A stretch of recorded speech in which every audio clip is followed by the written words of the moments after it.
Geek Therapy Radio.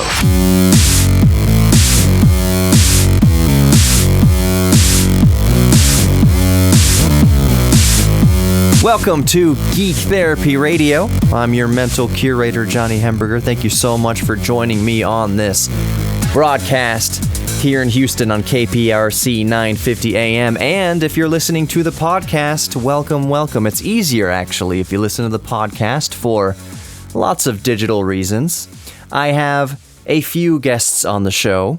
And if you're listening to the podcast, you can see the timestamps, at least in the description of the podcast. You can click between the segments where my guests actually are. But if you're listening to the radio broadcast right now, coming up here in the second segment, I have Clint from Lazy Game Reviews on YouTube. Then in the third segment, I have David, the 8-bit guy, on YouTube. And last but certainly not least, in the final fourth segment, Colin from This Does Not Compute on YouTube. Be sure to check them out and subscribe to their awesome channels if you haven't already.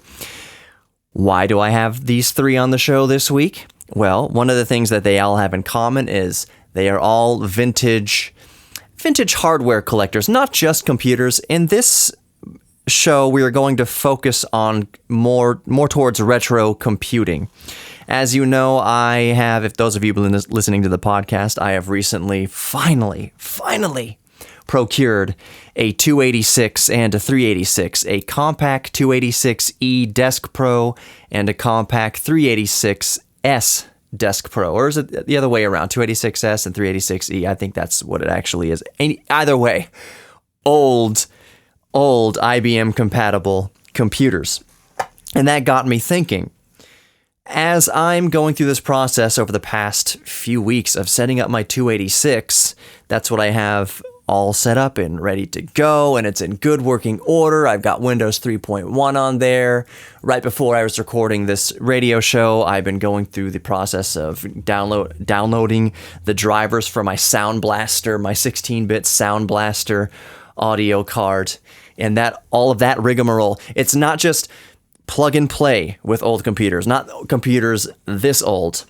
So I thought, rather than just go through my experiences again completely, I want to bring on David, Colin, and Clint and ask for their advice for you, the listener, if you are at all curious about collecting retro computers. What are some things to look out for? What are some pitfalls? What are some things that people don't really think about? You know, I thought I knew a lot about what I was doing getting into an old 286. My first computer was a Packard Bell 386 with first Windows 3.1, and then we upgraded to Windows 95. So I have experience with old computers, but it's been 25 years, maybe almost 30 years since I first started using these types of retro computers from the 80s and 90s.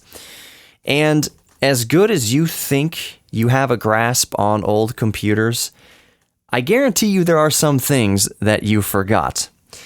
Every step of this process has been, oh yeah, I forgot about this. Oh, I forgot about that. Oh, you got to do this thing. You got to do that thing. It's not just straightforward. You got to think about, okay, if you can find these old files on the internet, how are you going to get those files to an old computer that only has a 3.5-inch drive, a 5.25-inch drive, or a tape drive? Maybe those old computers don't even have a CD-ROM drive in there. If you get a CD-ROM drive, how do you install drivers for the CD-ROM drive? Nothing. Especially if you have no experience with retro computing and you're thinking about getting into it, nothing is straightforward. It's very, very rewarding. Don't get me wrong. It is a super fun process, even if it's a little bit arduous, if it's a little bit frustrating, you're kind of pulling your hair out. What about CMOS batteries? What about the BIOS? These old computers, this 286E doesn't have a BIOS, so to speak. You have to put in the compact diagnostic disc. That's where you can go and set up your fixed disks and assign that the floppy drive A is a 1.44 megabyte floppy drive as opposed to a 720 kilobyte floppy drive. That's where you go and assign drive B as a I believe it's 1.22, 1.2. 5.25 inch floppy drive as opposed to a 360 or 320 kilobyte floppy drive. All this stuff. We are so used to just turning on our Windows 10 or our Mac and just having Facebook there and high-speed Wi-Fi there and everything. It sounds strange to say this, and it's not entirely true, but everything is pretty much foolproof these days. It's just, if you want it, you have it. Apps, you just download it, it works. The hair pulling involved in old computers to get anything to work, and that's just talking about getting software to work, or peripherals like sound cards or graphics cards, getting software to work, getting software to communicate nicely, knowing what software to get that will be compatible with the 286, because there's a lot of stuff, or with the 386 and 486 up, because if you try to run something like Doom, we all have experience, a lot of us grew up with Doom WADs and all that, Doom 2 and everything. Well, obviously you can't run, maybe without some rigmarole and some clever programming issues, you can't get Doom to run on a 286, really, right out of the box. It's designed, as a matter of fact, when you type in Doom EXE on my 286, it says it's in a protection mode or whatever. It only runs on 386s, 486s, and up. So nothing's really clear cut. So I wanted to have the guys on, Colin, Clint, and David. They are experts in this area to one degree or another. Maybe they might not say they're experts in this area. They're just enthusiasts like I am. But either way, they have way more experience than I do with this. As much as I like to think I know, and yes, I did get my 286 working, they are the true experts. And I thought, why not have them on to help clarify, help you, the listener, if you're interested in retro computing. Maybe you have an old computer in the closet that you like to get going again, but you maybe kind of forgot of some of the more intricate details of how to get them going. Maybe this floppy drive doesn't work. You need to clean the floppy drive. Either way, this is all of their cup of tea. Colin from This Does Not Compute, Clint from Lazy Game Reviews, and David, the 8-bit guy. It's going to be a good show. Even if you don't have an old computer, it's going to be a nice visit to memory lane. It might inspire you. Geek Therapy Radio is all about inspiring people to get into different hobbies, maybe rekindle old hobbies.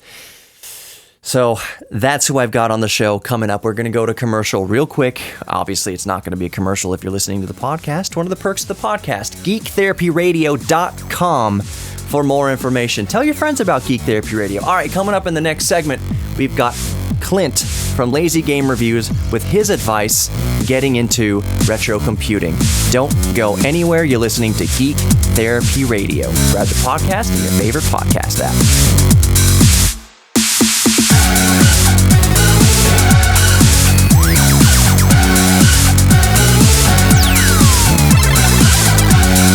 Welcome back to Geek Therapy Radio. You've got your mental curator, Johnny Hemberger. Grab the Geek Therapy Radio podcast in your favorite podcast app. Of course, we here at iHeartMedia prefer the iHeartRadio app. Just look for Geek Therapy Radio podcast in the red, white, and black color scheme, and you'll be all good to go. All right, my first guest is Clint from Lazy Game Reviews with how to peruse eBay for retro gear, what to look out for, and so much more. So without further ado, here's Clint from Lazy Game Reviews. Greetings, Clint from LGR here, and on the topic of collecting retro computers, maybe the hardware and software that goes along with it, and getting started doing that, one of the first things that I always like to tell to newcomers to the hobby is that if you're looking on eBay or any kind of marketplace, really, and there's buy it nows or anything, just don't pay attention to those, honestly. In terms of the value, the pricing of what these things actually go for, that's almost never the case in terms of what you can actually expect to pay for it. If you just dig a little bit deeper, on eBay especially, it's very handy to look at the sold listings, of course. And if you didn't know, there's a sold listings area. So you can click a little checkbox when you're searching. You can see what things are actually selling for. That's extremely handy, but even that is not an exact guide in terms of what something is going to cost. So if there's something that you're looking for and you're like, oh man, that's really insane in terms of pricing, maybe it is just a very valuable thing. A lot of PC stuff has gone up in recent years, but chances are you're going to be able to find it for less if you wait. Some of the things in my collection I've really been searching for 8, 9, 10 years. I usually look every couple of nights with some saved search terms on different places. And it can take years. I have no problem waiting for most things, so it's just like, you gotta wait if you want to make sure that you get the right one, the right version, the right condition, especially when it comes to computers. You could go on there anytime and find a computer of whatever you want, just about, an IBM, a Tandy, or whatever.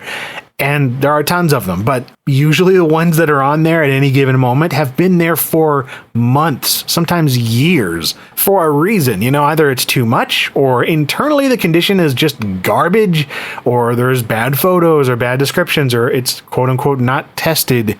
If something isn't tested, just expect that it's not going to work. Seriously. I mean, sometimes you'll get lucky, sometimes you won't, and you're going to have an absolute bunch of rats' nests inside there and stuff. It just depends, and you can't really guarantee anything, even if it's working beforehand. The shipping process is a monster at times. And that's another thing too, is whatever you get sent to you, just make sure that you discuss with the seller precisely what you want done in terms of getting things packaged up. Computer monitors or any kind of older plastics especially are prone to breaking when you look at them wrong nowadays. My personal rule is just wrap something in as much protection as possible. If you're not comfortable tossing it down a flight of stairs, it's not going to be surviving shipping, or at least there's a chance that it won't. And I've had way too many things that have quote unquote been packaged perfectly and they arrive as a bucket of parts and that's it.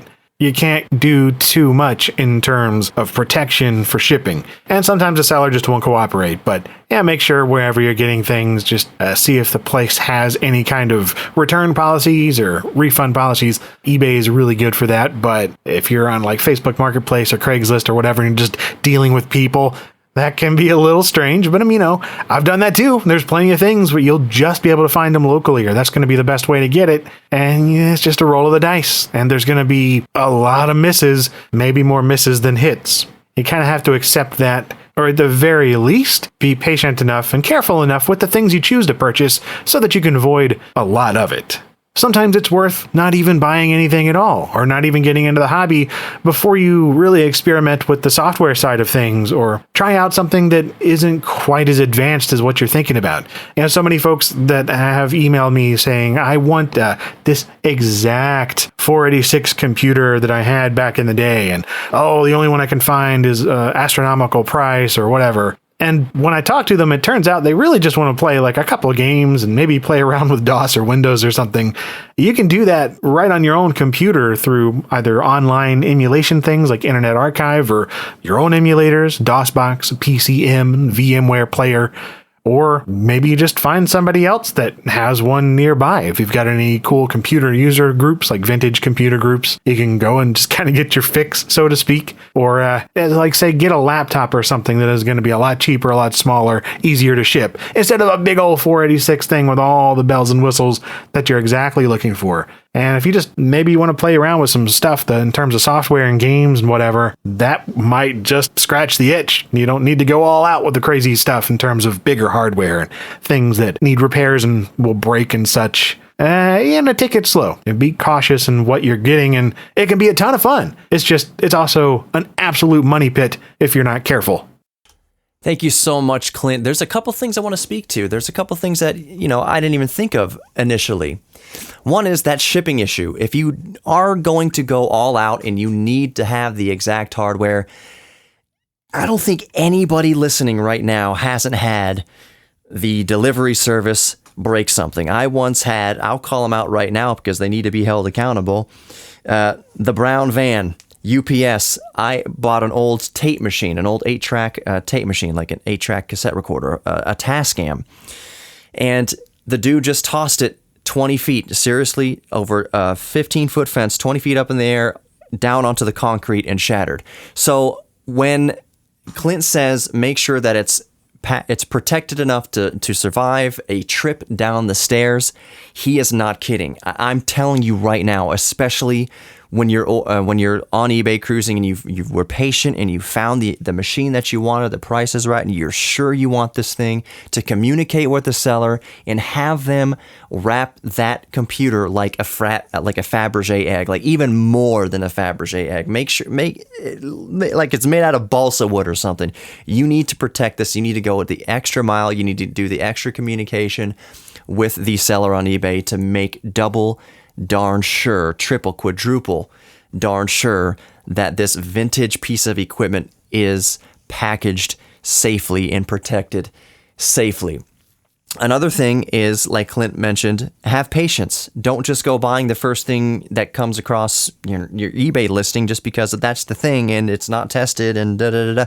The odds are you're going to have a bad time. It's not going to work properly, and the thing that doesn't work isn't going to be some sort of software thing. It could be some resistor on the board somewhere that you can't access, that you don't have the tools to fix or replace.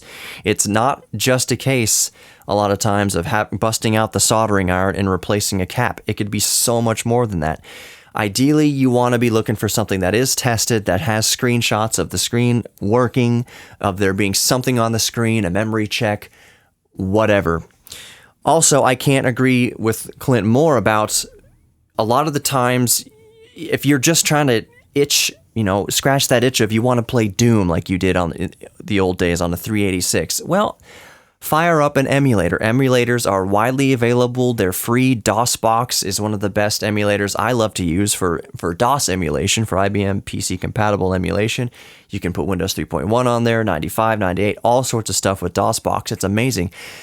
And if you want to just install DOSBox and then copy the Doom files into the C folder, the C drive folder, and play Doom, or play Lemmings, or play SimCity, you'll find that, hey, I didn't need to drop $1,000 into this hobby. That scratched the itch. It's quite, it's as authentic as it can be, as emulation can make it. Especially, I like to run my DOSBox emulator on my Ryzen 9 3900X, 12 cores, 24 threads. I've got it overclocked to 4.3 gigahertz on the first die, 4.225 on the second die.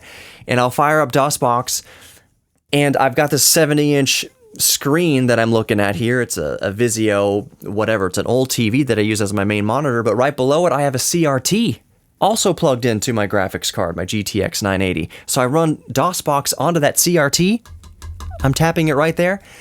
It's amazing. It feels amazingly authentic, and you can do things with it that you can't normally do on authentic hardware. So it's just something to consider. Also, find somebody in your local area, if you're so inclined, that has this old computer. Maybe just typing on that old keyboard, looking at that old CRT, just feeling that beige box will bring back enough memories to itch that itch, to satisfy that itch. All right, coming up, we're going to talk to David, the 8-bit guy, about his recommendations for getting into retro computing. You're listening to Geek Therapy Radio. Don't go anywhere.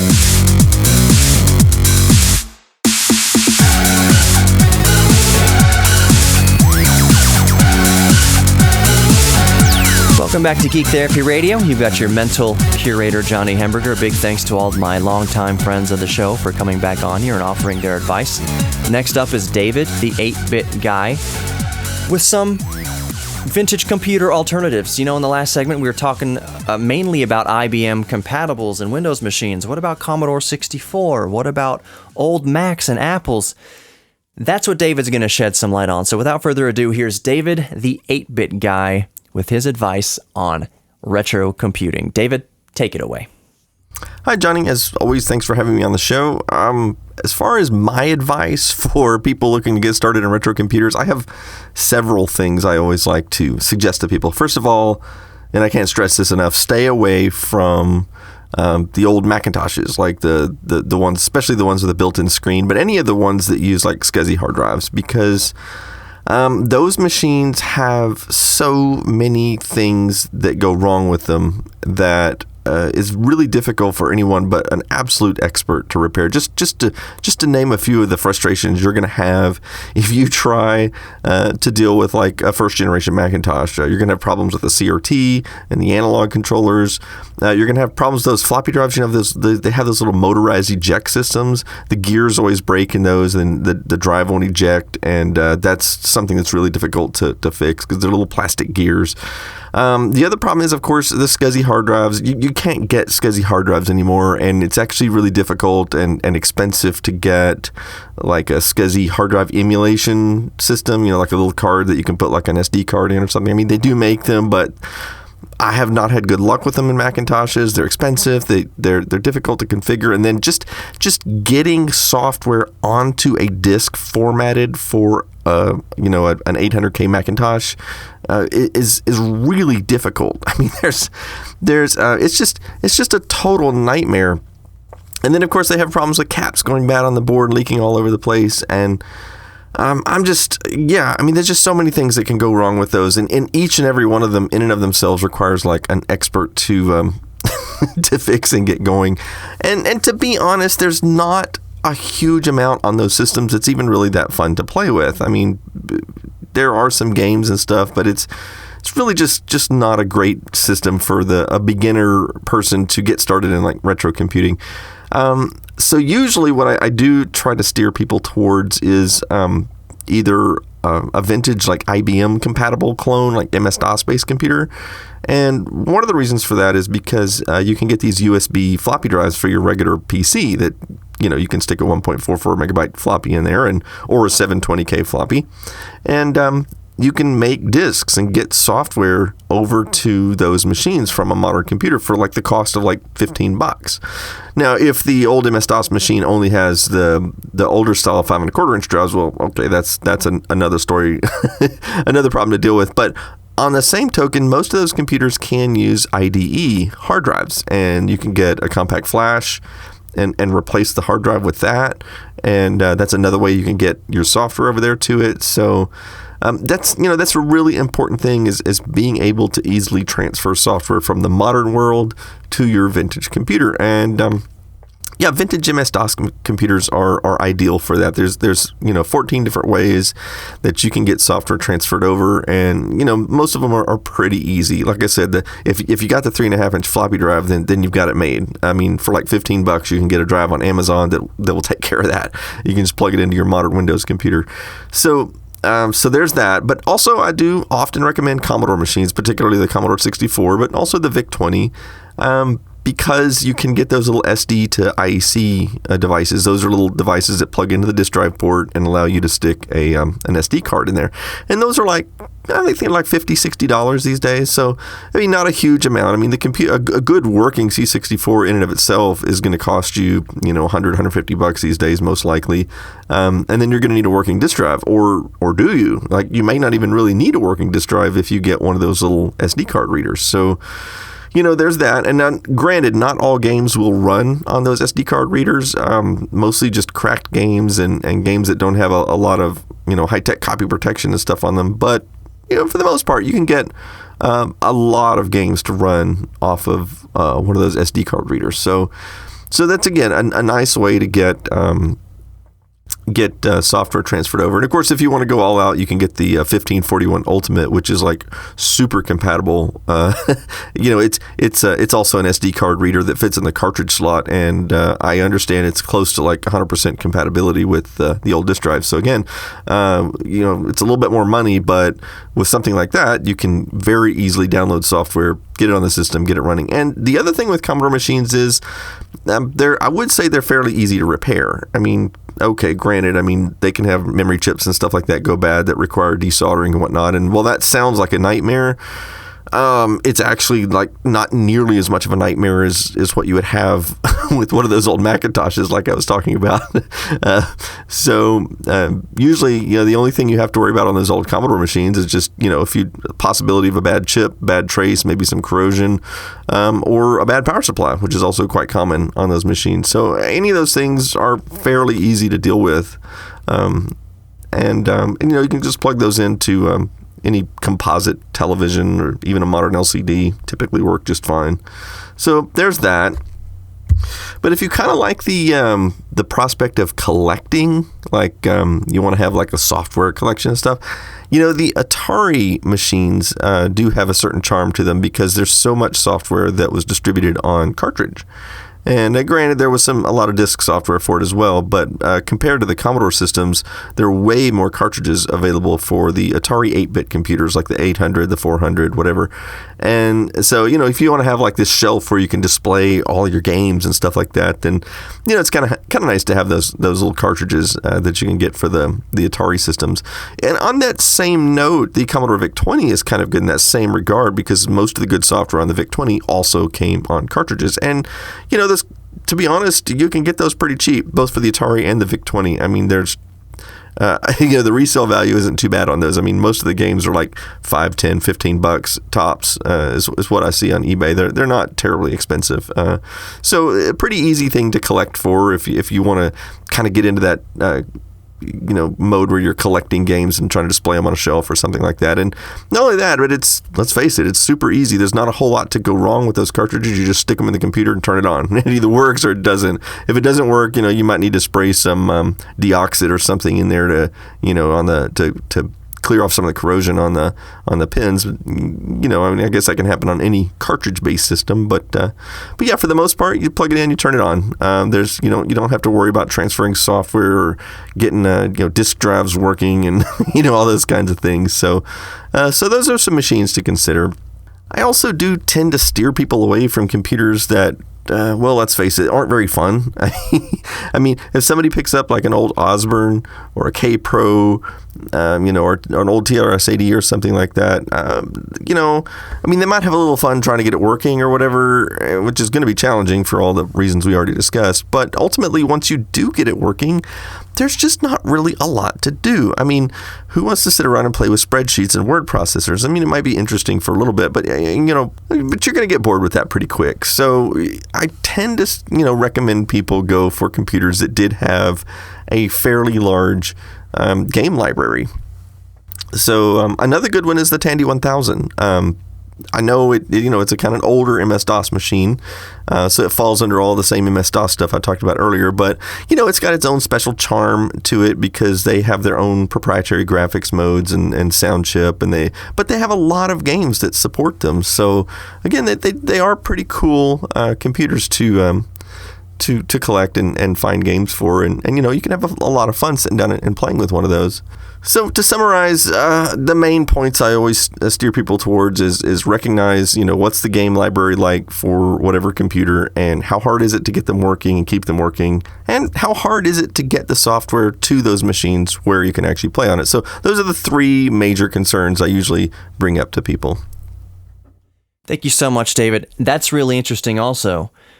Think about what you want to do with this machine. The whole reason I set up this 286 with Windows 3.1 is because while it's not impossible to connect to the internet with it, basically your options are very limited, and there's not much on the internet these days that's compatible with a 286. For instance, you're not going to get distracted with YouTube on a 286. You're not going to get distracted with Facebook or social media with a 286. What is your purpose? What do you want to do with this old gear? And focus on that. And also, you can make your life easier by, instead of trying to get that old busted floppy drive working, I know it's nice, I know it's for authenticity, it's really nice, but you can get these adapters and kind of these converters so that you can use modern USB thumb drives to basically emulate a floppy disk drive or an SD card reader. I've got that same thing for my Commodore 64. It emulates the 1341 floppy drive.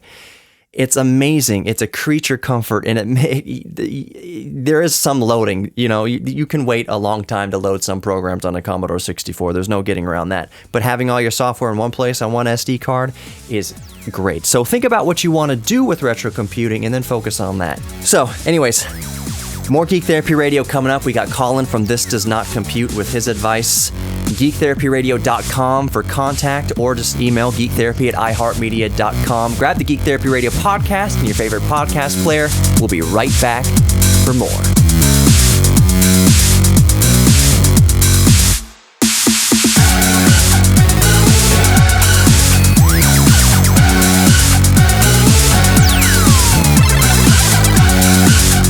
Welcome back to Geek Therapy Radio. You've got your mental curator here, Johnny Hemberger. Okay, what if retro computing isn't specifically your thing. Maybe you're not necessarily interested in getting into the headaches, as worthwhile as they may be with an old 286 or 386 or whatever, or an old Mac. What if it's more general? What if you're into collecting iPads or old MP3 players or anything like that?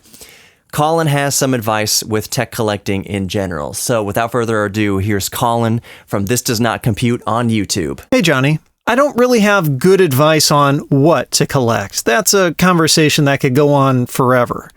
Instead, I have some suggestions about how to collect. I think a lot of people just kind of fall into a hobby. Maybe you pick up a piece of retro tech on a whim one day and you decide you want to expand your collection around it. But instead of just buying whatever other items cross your path, I think it really helps to come up with a plan for your collection. The first is to decide what kind of collection you want to have. Are you a so-called completionist, where you want one of everything? If your hobby was vintage MP3 players, for example, that might mean picking up one of every color of iPod Nano or something like that. Another way to go is what I call a greatest hits or representative sample collection. Instead of getting one of everything from a certain category, you'd instead seek out just the best or most influential items. Using our example, that might mean picking up an original iPod because of how iconic they are, and maybe a 4th gen iPod because of how popular they were. And then maybe an iPod Classic, since they were the last of the clickwheel models. Knowing what kind of collection you want to have can help you plan accordingly and target your research. If you're a completionist, you might discover that there are some really rare items you'd need to find, perhaps so rare or expensive that it would prompt you to question just how badly you want a complete collection to begin with. Better to know that ahead of time than later on when those rare items are the last ones on your list and you're left with disappointment. Likewise, research might reveal pricing trends that can help you prioritize what to buy. Older items tend to grow in popularity with retro tech collectors first, and prices rise accordingly. In that MP3 player example, original iPods already sell for somewhat hefty prices. But 4th gen models are fairly cheap, so it would make sense to buy one of those sooner rather than later, before they jump in popularity and thus price. Asking yourself and understanding why you want to collect can also be very valuable in helping to plan out your journey. Are you doing it for nostalgia, where you maybe had one of those items long ago and you want to relive that time period? If you remember what the item looked like but forgot the model number, Google image search can be a huge help. Not long ago, it led me to find out what my first portable CD player was. An RCA RP7901, in case you're curious. Or maybe you're into it for education. It was a kind of technology that you never had any experience with. Some items might be better to get started with than others. This is definitely true with retro computers. Start off with one that was notoriously difficult to use during its time, and it may sour your overall experience. Other items may be much more approachable and easier to repair. Buying a broken one could save you some money, and learning how to fix it could be just as enjoyable as using it once you've gotten it working. Also, don't overlook that you may really just be looking for a community to belong to. There are collectors of all sorts, and digging into the groups that have formed around the items being sought after can be just as important as learning about the items themselves. Maybe the particular retro tech you're curious about seems really cool, but the community surrounding it isn't. Sometimes they can be downright toxic. In a lot of cases, you're going to need community help at some point, whether it's to track down information, ask advice, or buy some of the items for your collection. If that community is full of gatekeeping and hostility, it's good to ask yourself whether it's worth the hassle. On the flip side, though, some can be very friendly, welcoming, and happy to share what they've learned. Communities like these can sometimes turn a casual collection into a more serious one, because they can help you discover an interest you previously didn't know you had.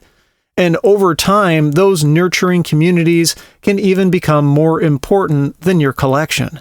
Sure, for a while, the thrill of the hunt may be what drives you, trying to find that rare item or a killer deal on something that's traditionally been overpriced. But every collection, however you've decided to define yours, will have a natural end, where there's simply nothing more to collect. And when that happens, you may realize that the community members you've come to know aren't just fellow collectors. They've become friends. I couldn't agree more.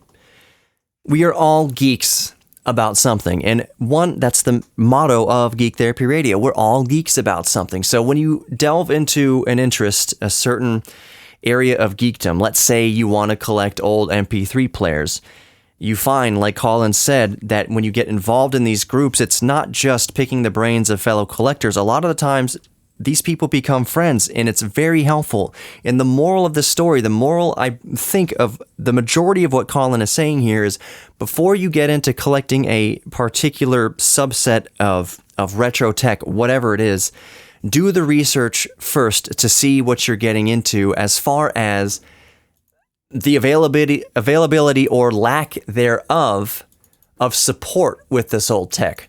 So, for instance, I have that 1983 DeLorean.